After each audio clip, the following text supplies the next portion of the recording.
Ce podcast est propulsé par Ox B2B, une firme spécialisée dans le développement des affaires numériques.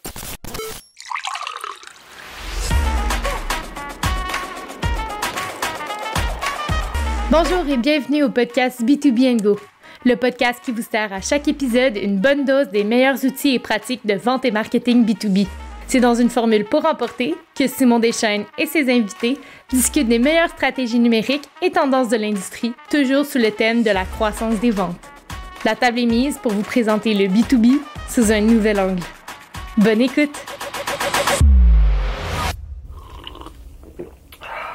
Bonjour, aujourd'hui, on vous présente avec honneur un de nos clients qui est un entrepreneur dans une situation de relève avec qui on travaille depuis plusieurs années. Et je vous présente Martin Saint-Arnaud de JSA Machinerie. Salut Martin. Bonjour Simon. Hey, c'est le fun de ça là. Je suis vraiment content d'avoir été invité. Cool. Écoute, aujourd'hui, moi j'aimerais ça premièrement, j'aimerais ça qu'on place le contexte de c'est quoi, qui tu es premièrement, qui est JSA, après ça on ira à l'industrie tout ça, puis évidemment la raison pour laquelle on va se parler aujourd'hui, c'est que tu as eu l'audace de mettre une stratégie marketing en place dans un monde particulier, puis il y a des résultats. On va aborder tout ça, mais sans plus tarder, dis-nous un peu, t'es qui, puis ça fait quoi JSA, qu'est-ce que ça mange en hiver? Bon, je suis Martin Saint-Arnaud, je suis directeur des ventes chez JSA Machinerie depuis environ 3 ans que j'ai le poste de directeur des ventes. Je suis également associé depuis 3 ans, mais ça fait 16 ans que je suis dans l'industrie de la porte et fenêtre en général. J'ai eu plusieurs rôles, j'ai été dans l'entreprise, j'ai quitté l'entreprise, je suis revenu à 2 reprises. Puis là, depuis mon dernier retour, en fait, c'est là que j'ai vraiment un rôle d'associé dans l'entreprise. JSA, on est distributeur, intégrateur de machinerie industrielle.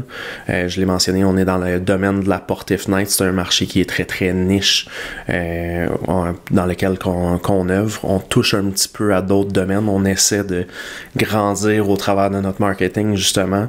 Mais ça fait quand même 30 ans là, qu'on est dans cette industrie-là. Fait qu'on a 90-95% de notre chiffre d'affaires annuel qui nous vient là, de cette partie-là. Donc, vous servez les manufacturiers de portes et fenêtres au Québec et Canada. En fait, avec tous nos fournisseurs européens qu'on distribue, on a une entente qui va varier soit de Québec et Maritime ou du Canada au complet. C'est sûr que dans notre approche de recherche de nouveaux fournisseurs, on essaie toujours d'avoir le Canada au complet pour se donner la possibilité de vendre plus large.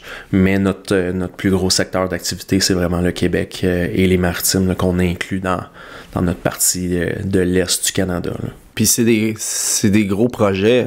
Qu'est-ce que vous faites à travailler ensemble depuis quelques années? On sait que vous faites pas... Une bonne année va générer très peu de factures nécessairement. C'est des grosses ventes qui prennent du temps. Peux-tu nous parler un peu du cycle de vente, la complexité de la vente? C'est sûr que la nature de l'entreprise a changé énormément là, depuis son début. Pour aller faire un chiffre d'affaires annuel, mon père, au début de son entreprise, pouvait avoir 500 factures dans une année pour arriver à avoir un bon chiffre d'affaires. Je retourne à son époque. Au début, il faisait la vente, il faisait l'installation, il faisait lui-même la réparation des machines parce que c'était des machines qui étaient très, très simples. Aujourd'hui, l'évolution des technologies, l'évolution de nos clients aussi, du domaine, on rajoute tous les facteurs de manque de main-d'œuvre, etc. On s'en va vers une formule qui est beaucoup plus automatisée des équipements. Fait que aujourd'hui, dans la dernière année, je vais avoir, quelques factures de services, de pièces, etc., mais je vais peut-être avoir 5 ou 6 ventes pour aller réaliser mon même chiffre d'affaires annuel. On travaille sur des projets qu'en une vente, on pourrait réaliser un chiffre d'affaires annuel complet sur une seule vente. Fait que les chiffres ont beaucoup changé à ce niveau-là. L'ampleur des projets a changé énormément. Je reviens en arrière, mon père faisait une exposition, il amenait des machines sur le plancher. c'était les clients qui venaient les chercher à la fin de l'exposition. Ils repartaient avec la machine qu'ils venaient d'acheter sur le plancher. Le cycle de vente était, je me promène dans un salon d'exposition, je m'en vais voir les différents compétiteurs, le meilleur prix, la meilleure machine que je vais acheter, je la prends, je la paye, je pars avec. Aujourd'hui, le cycle de vente, j'ai des contrats que je travaille dessus présentement, que ça fait 7 ans, 8 ans que je suis en communication avec les clients. Fait que la nature de la compagnie a complètement changé là, dans les dernières années. Puis dis-moi, toi, comme tu l'as dit tantôt, t'as quitté, t'as travaillé dans l'industrie, t'as travaillé avec, on va le dire, c'était avec Jean, avec ton père, oui. Dans la business, dans JSA pendant plusieurs années. T'as quitté, je pense, 2 fois. T'es allé travailler ailleurs aussi pour te diversifier. Puis t'es revenu dans un contexte vraiment particulier. Puis je pense que les autres fois où vous aviez travaillé ensemble, il y en était question que tu t'associes ou que tu prennes la relève de la business. Et puis quand t'es revenu, c'était un contexte de début de pandémie, je me rappelle.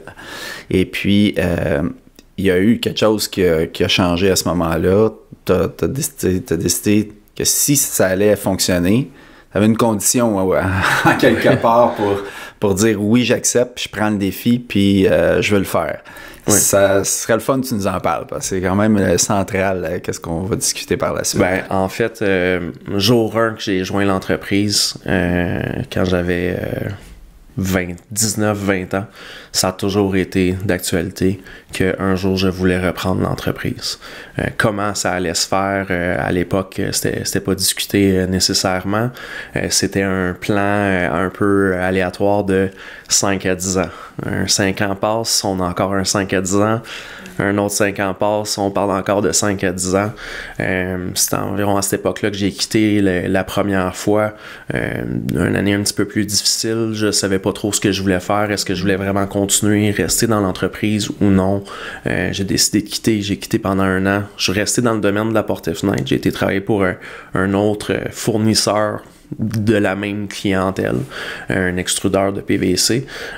Puis, j'ai fini par revenir à mes amours, revenir à la maison, continuer à travailler, puis encore là, je suis rentré dans un peu le même contexte, hein, un 5 à 10 ans, un 5 à 10 ans, un 5 à 10 ans avant qu'il se passe quelque chose, avant que je devienne en relève.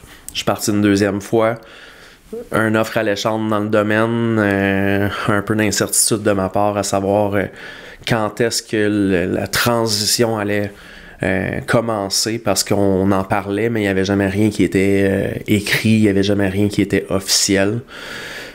Pendant que j'étais chez l'autre compagnie, le début de la pandémie, tout le monde, comme à peu près tous les Québécois, j'ai été coupé temporairement de mon emploi. Puis à ce moment-là, il y a un gros travail qui a été fait mental. Retour à la maison, j'ai été 2 mois environ là, sans travailler, passer mon temps entièrement avec les enfants. Puis l'autre emploi que j'avais avant, je voyage beaucoup aujourd'hui, mais je voyageais vraiment beaucoup plus pour l'autre emploi. Je me suis questionné à savoir, est-ce que c'est vraiment ça que je veux? Est-ce que l'entreprise familiale me manque? La grosse entreprise versus la petite entreprise, la culture qu'on a chez JSA. Des déjeuners avec mon père à répétition, de parler de est-ce que tu veux revenir? Moi, je relançais, est-ce que tu veux que je revienne? C'était la conversation était un petit peu, on se challengeait toutes les deux là-dessus. Puis le jour qu'on a commencé à vraiment à aller de l'avant vers mon retour, ben moi, ma condition était que je voulais rentrer dans l'actionnariat. Mais là, vous avez un cadre, là, il y a des documents signés, c'est ça. C'est structuré comme démarche, là. Oui, exactement. Tu sais, j'ai pu mettre mes tripes sur la table puis vraiment rentrer dans l'actionnariat de l'entreprise. Je travaille plus pour un autre, même si autre était mon père et que j'allais grandir dans l'entreprise, mais de pouvoir vraiment avoir amener mon énergie, amener mon image, puis pouvoir dire que aujourd'hui je suis plus le fils de Jean, je suis Martin Saint-Arnaud moi-même. Ça, c'est intéressant, moi d'intervenir, parce que, tu sais, bon, Jean, c'est un personnage, on va l'appeler un people person, il a développé sa business, moi je dis que c'est mon idole de networking. C'est, Jean rentre dans une pièce, puis c'est le genre de personne que tu peux pas être indifférent, que tu t'en rappelles c'est qui. Ouais. C'est pas facile de passer en arrière de Jean pour pas te faire appeler le fils à Jean pendant 20 ans. Je pense que on arrive dans le vif du sujet. Comment t'as vu ça? Parce que quand t'es revenu, ça aussi, t'avais des idées claires là-dessus. Ben, c'est sûr qu'il y avait différents aspects à ça. Jean, non seulement il connaît tout le monde, mais il a une énergie débordante aussi. Puis sans dire que c'est une mauvaise chose, c'était un one-man show. L'entreprise a toujours été petite. Il a toujours jonglé avec toutes les balles dans l'entreprise. Fait que pour lui, de donner une balle à quelqu'un d'autre, c'était pas évident. Mais moi, ce que j'ai dit jour 1, c'est je rentre dans l'actionnariat et je prends la balle des ventes et du marketing, parce que ça, c'est mon bébé à moi, c'est ce que j'aime faire. Puis là, lui, il fallait qu'il apprenne à prendre un pied de recul. Fait que c'est un travail qui devait être fait à ce niveau-là. Jean connaît tout le monde, tu l'as bien dit. Non seulement un show, une exposition à Montréal, il va connaître tout le monde à l'exposition, mais on s'en va en Allemagne, on rentre sur un salon d'exposition qui a 100 000 personnes. Il connaît tous les exposants par leur prénom, puis il connaît leur femme, il a déjà pris une bière avec à peu près tout le monde qui est là-bas. Fait que d'arriver puis de réussir à prendre ta place. Moi, j'ai deux guerres à mener. J'ai la guerre clientèle, mais j'ai la guerre fournisseur aussi à aller chercher au travers de ça, au travers de lui. Aujourd'hui, on se concentre sur la guerre clientèle parce qu'il est encore là puis il aime encore le côté achat, fournisseur, etc. Fait que ça, c'est lui qui a gardé cette partie-là. Mais d'aller, de réussir à prendre sa place, c'est là que je pense que dans mes premières années avec la compagnie, j'essayais d'être Jean Saint-Arnaud. Puis ça, c'est la pire erreur que tu peux faire en relève familiale. Je pense que ça rajoute à ça, parce que y a des personnes qui sont en situation de relève, mais que c'est pas nécessairement leur père qui est devant eux. Ça peut être juste leur patron qui est devant eux, puis qui sont identifiés comme étoile montante dans l'entreprise. Mais quand c'est ton père, t'as tendance à vouloir l'imiter, parce que t'as toujours imité ton père dans la vie, c'est ton idole quand t'es jeune, etc. Tu montes dans l'entreprise. Mais je serai jamais mon père. Mon père aujourd'hui pourrait encore rouler son entreprise avec un marketing de carte postale, puis il réussirait bien. Parce que c'est lui, c'est son approche, il connaît tout le monde. L'industrie change, les personnes changent, fait qu'il faut apporter une nouvelle image à l'entreprise. Puis il faut tranquillement réussir à éteindre l'image de Jean, parce qu'éventuellement il va s'en aller.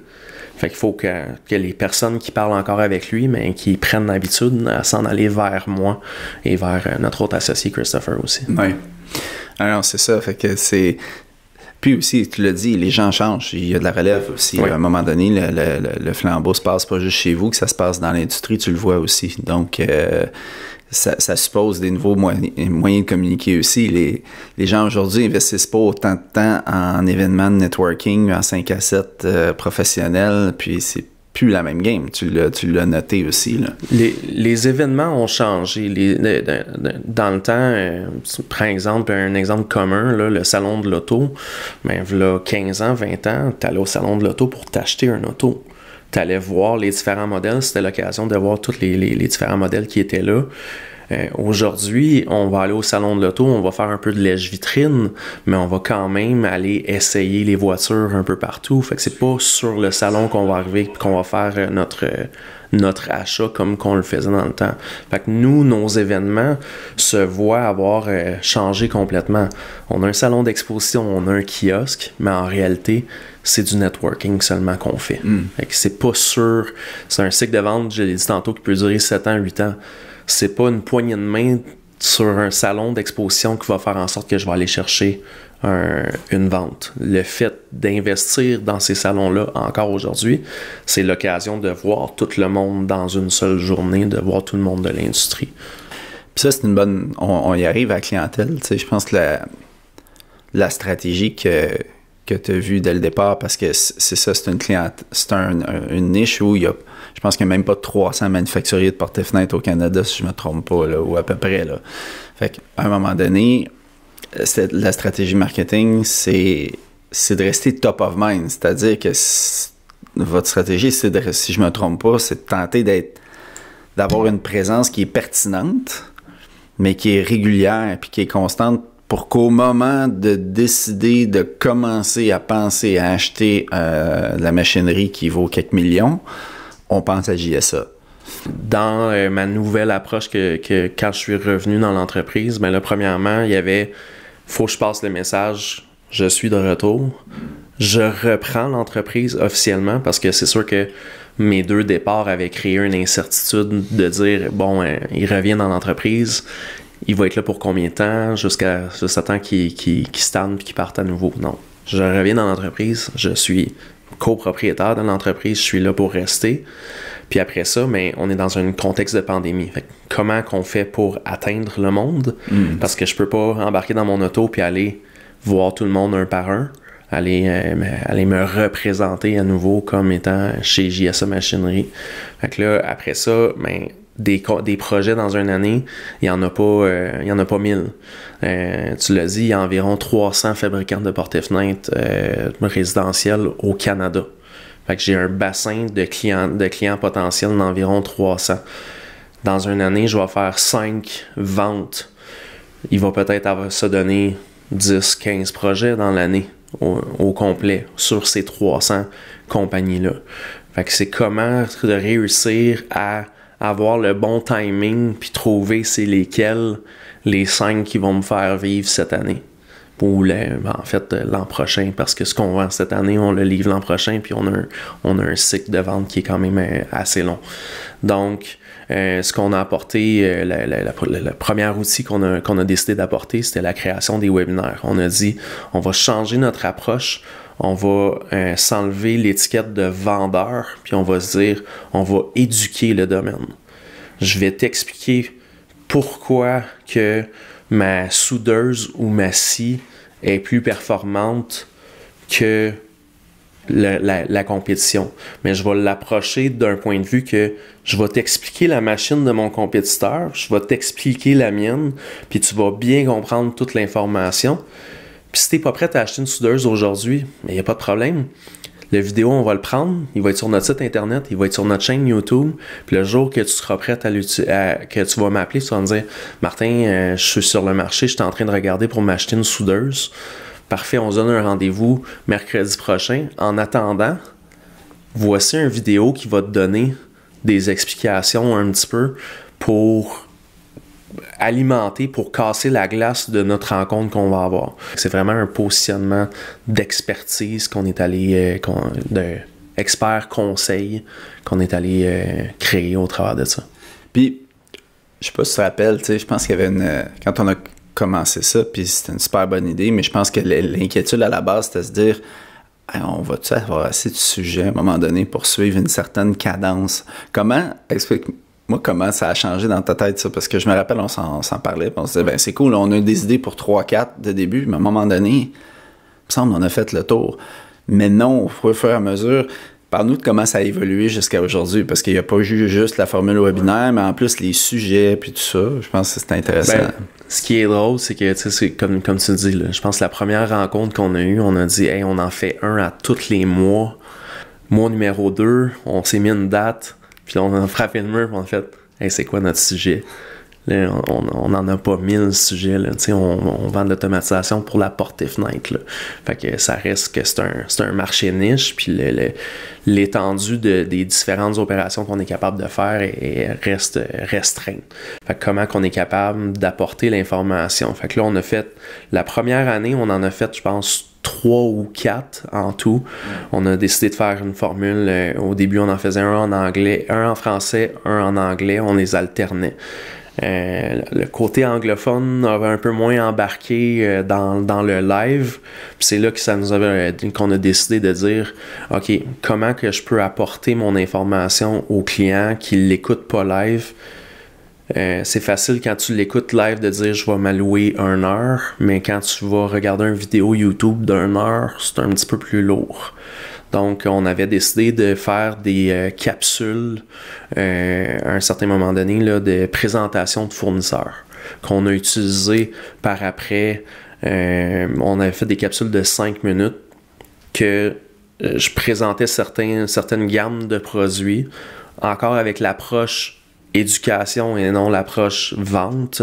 Il y a eu une exposition que ça fait depuis des années, le Windoor, qui était en présentiel. Il y a eu une année qui a été en web à cause de la pandémie.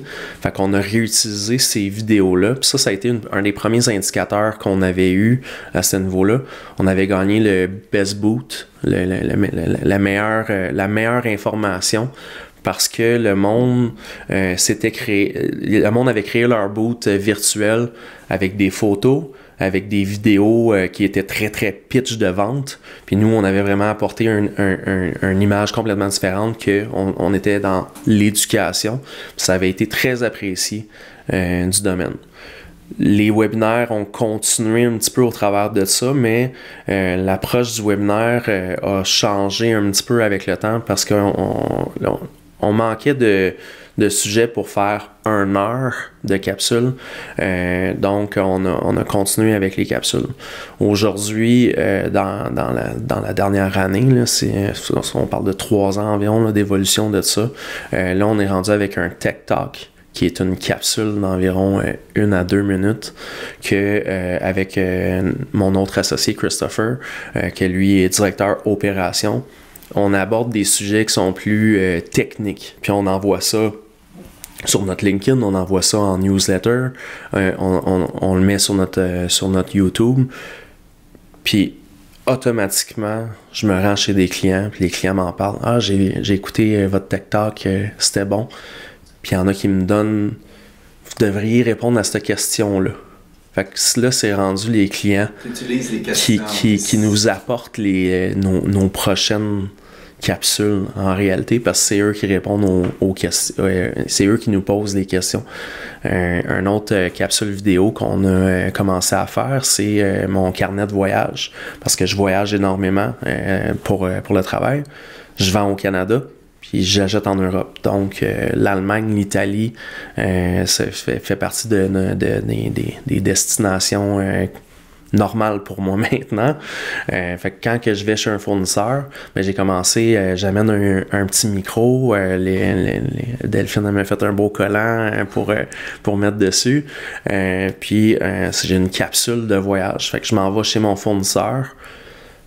Je vais prendre 3-4 minutes pour expliquer pourquoi j'étais chez mon fournisseur. J'étais allé faire une approbation, j'étais allé voir une nouvelle machine, une nouvelle technologie. On est allé rencontrer un nouveau fournisseur, on est allé à une exposition. Je pense que où ce qu'on a eu le plus de succès par rapport à ça, c'était l'exposition l'été dernier. J'ai été pendant 4 jours à une exposition. À chaque jour de ce voyage-là, je faisais mon compte rendu de la journée, c'est-à-dire aujourd'hui j'ai vu telle chose. Je me permettais même d'aller de sortir un petit peu des machines. J'allais voir la quincaillerie, j'allais voir la vitre, des choses qui touchent mon domaine. Puis je donnais un compte rendu pour celui qui avait décidé de ne pas aller voir l'exposition, de dire hey, si tu étais venu à l'exposition comme client, comme fabricant de fenêtres, tu aurais pu voir telle chose. Moi, je m'y connais pas en fenêtre comme telle. Je suis capable d'en fabriquer une, mais je sais pas pourquoi tu mets telle quincaillerie à telle place. Mais j'ai vu ça dans le département de quincaillerie. Je trouvais que ça avait de l'air sharp comme nouvelle technologie. Fait que ça, quand je suis revenu, les clients, on a eu un événement comme presque quelques semaines après, là, on a un tournoi de golf annuel. Puis en arrivant au tournoi de golf, hey, ton carnet de voyage, c'était bon, tu te rappelles-tu, tu t'as parlé de telle chose, t'as-tu un nom pour moi? Puis là, j'étais rendu une référence non seulement du côté machinerie, mais c'est comme si je deviens un point de repère pour certains clients dans l'industrie. Tu t'en fais parler, tu le dis depuis tantôt, puis comment tu évalues, au final, ça fait 3 ans, le résultat de ce virage-là, de ce que tu as amené par rapport à ce que je pense que c'était très différent avant, là. Oui. Mais souvent, on va parler là, de les KPI. Là. On va aller chercher, là, OK, c'est comment que je récolte mon information, c'est quoi mes identifications de succès. Mais quand tu travailles avec un cycle de vente qui dure de 1 an à des fois 7 ans, 8 ans, ben, ton indication de succès de ton marketing est extrêmement difficile à aller chercher. Puis je pense que pour mon père, ça a été une des choses les plus difficiles à accepter quand on a commencé à travailler ensemble avec Oaks, parce que c'est un investissement qu'on fait en travaillant en équipe derrière ça. Mais lui, qui a fait business toute sa vie en faisant du cold call, a de la misère à dépenser $1 en marketing quand on n'est pas capable d'évaluer à savoir c'est quoi la rentabilité de ça. Je pense que le plus gros virage qu'il y a eu, c'est la première fois qu'il est rentré chez un client, puis il a commencé à parler d'une machine, il a dit de l'information, puis le client il a dit « Ah oui, c'est ça que j'ai entendu dans le webinaire de Martin. » Là, il est sorti de ce pitch-là, il m'a appelé, je pense qu'il t'a probablement appelé aussi, puis il a dit « Ouais, je pense que ça marche vos webinaires. » Fait que là, après ça, là, lui, là, un client, 2 clients, 3 clients qui disent ça. Hey, là, des webinaires, tu m'en fais un à toutes les semaines. Parce que là, ça marche. Là, lui, il voyait une indication. Fait que pour nous, c'est ça. Moi, quand j'arrive chez un client qui veut me parler d'une machine, puis qu'il y a déjà de l'information sur la machine, sur l'environnement, sur les différentes automatisations possibles, puis que je le sens dans son discours que c'est parce qu'il m'a écouté, dans mes tech talks, dans mes carnets de voyage, dans mes webinaires, name it, dans toutes nos plateformes qui sont là, ben ça pour moi c'est mon indicateur que j'atteins ma clientèle.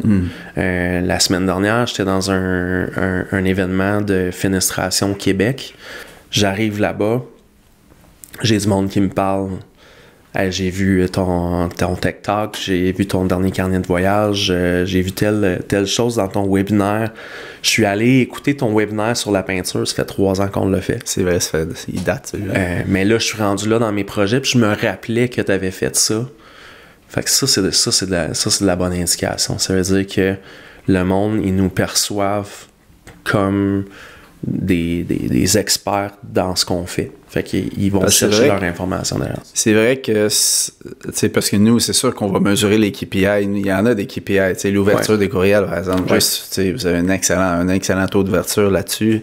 Ça veut dire que vous êtes pertinent parce que avec le nombre de fois à travers les années que vous avez communiqué avec eux, ça pourrait descendre. Là, mais ça reste très marketing. Au final, quand on parle ce langage-là, on se parle comme à nous autres quasiment. Mais comme tu disais tantôt, ça concurrence tellement pas quand tu parles de 25 personnes qui assistent à un webinaire ou tu parles d'une vidéo qui a eu 152 vues, mais dans un marché où il y a 100 personnes, à un moment donné, ça vient qu'à compter. Sauf que si t'en entendais pas parler ou s'il y avait des commentaires où tu sentais que ça atteignait votre réputation, il y a aussi l'exécution, comment c'est fait aussi. Oui. Moi, je peux parler de comment on trouve que tu as évolué dans la façon de te présenter à l'écran. C'était pas facile, c'était moi. C'est normal, c'est pas naturel. Mais toi, tu peux peut-être en parler de ça. C'est comment tu te prêtes au jeu, là. Quand t'es rendu que c'est toi qui te filmes toi-même puis que t'envoies tes vidéos chez nous pour qu'on les monte. Ouais.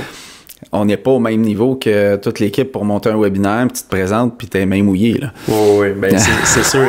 Écoute, si je recule de 3 ans, le premier webinaire, c'était un peu mon idée que j'avais apportée, puis on avait décidé de l'exécuter.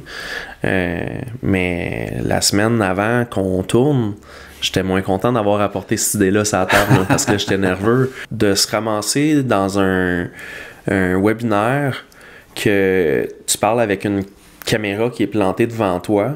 Il y a du monde autour dans la salle. Faut pas que tu les regardes. Faut que tu regardes la caméra. Puis c'est live. Est-ce qu'il y a du monde qui regarde? Il n'y a pas de monde qui regarde. Tu le sais pas. Tu n'as pas ton information. T'es en live. C'est le premier, là, les jours avant, là, j'ai pas juste sur le fait, là, j'avais les mêmes moites 2-3 jours avant, je te dirais. Le deuxième, j'étais un petit peu plus à l'aise. Je pense que le dernier webinaire que j'ai fait, j'avais même pas de notes, j'avais, je pense, absolument rien préparé à part les slides que j'avais envoyés à l'équipe pour mes images que je voulais utiliser. Puis je me suis fait confiance de savoir que je m'en vais sur des pitchs de vente chez des clients. Je connais mon matériel. J'ai pas besoin de me préparer jusqu'à un certain pendant un certain temps pour arriver et faire mon pitch de vente. Pourquoi que je devrais le faire sur un webinaire que je fais juste survoler l'information que je connais. T'apprends à te faire confiance. Exactement.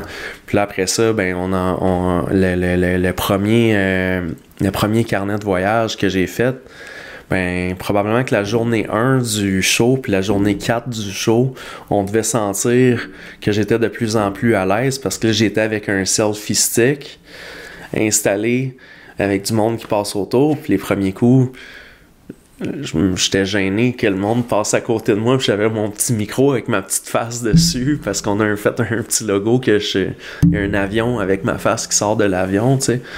J'étais gêné de le faire. Le jour 4, je me suis installé, le trépied sur la table de pique-nique dehors, il y a le monde autour, puis t'étais sa job. Là, tu sais, il faut que ça se fasse, puis go, on le fait. Fait que je suis de plus en plus à l'aise avec les différentes choses.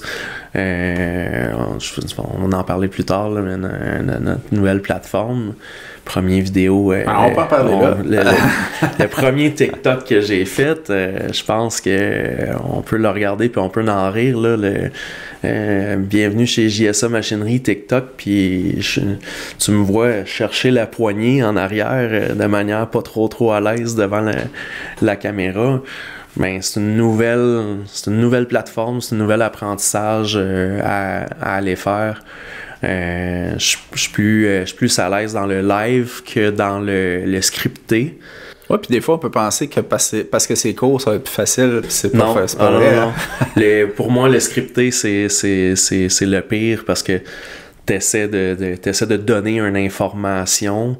Tu veux être sûr de donner toute ton information que tu veux donner, dans quel ordre tu vas la donner. Dans quelques secondes. Aujourd'hui, avec toutes les choses qu'on fait, mais je suis rendu OK, go, je le fais, puis je cherche plus nécessairement non plus la perfection dans ça. Puis je pense que ça, c'est un élément important derrière ça, c'est que mes clients, ils aiment ça parce qu'ils me reconnaissent.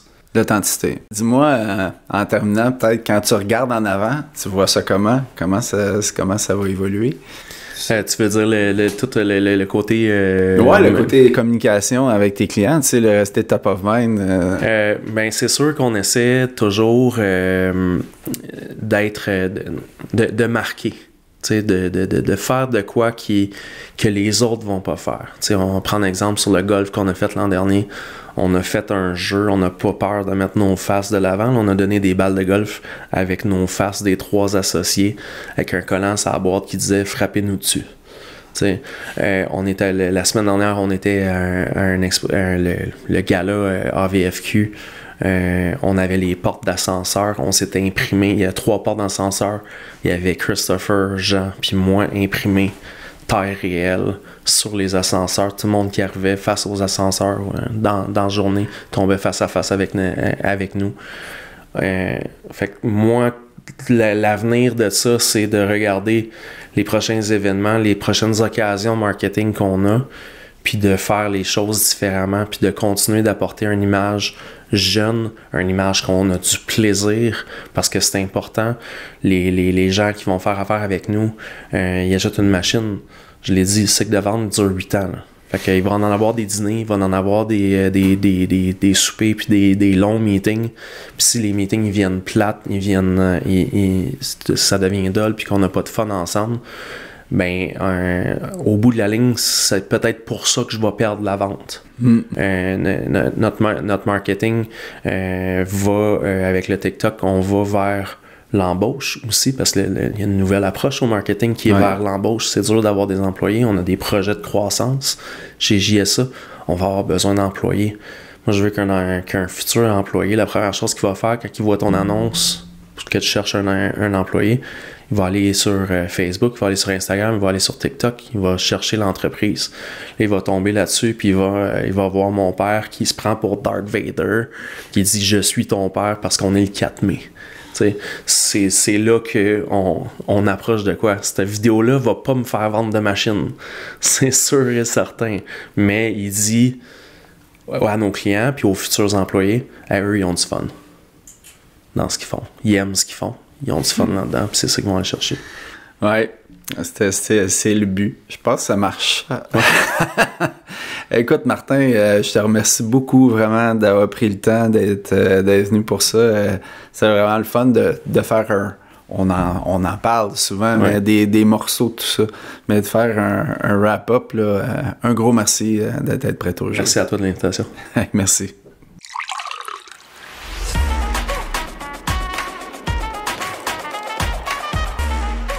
C'est ce qui met fin à un autre épisode de B2B & Go.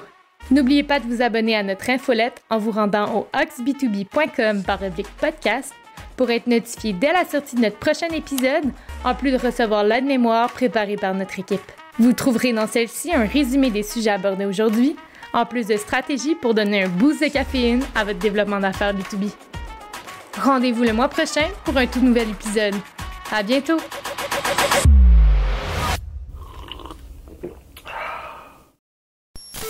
Le podcast que vous venez d'écouter est propulsé par OxB2B, une firme spécialisée dans le développement d'affaires numériques.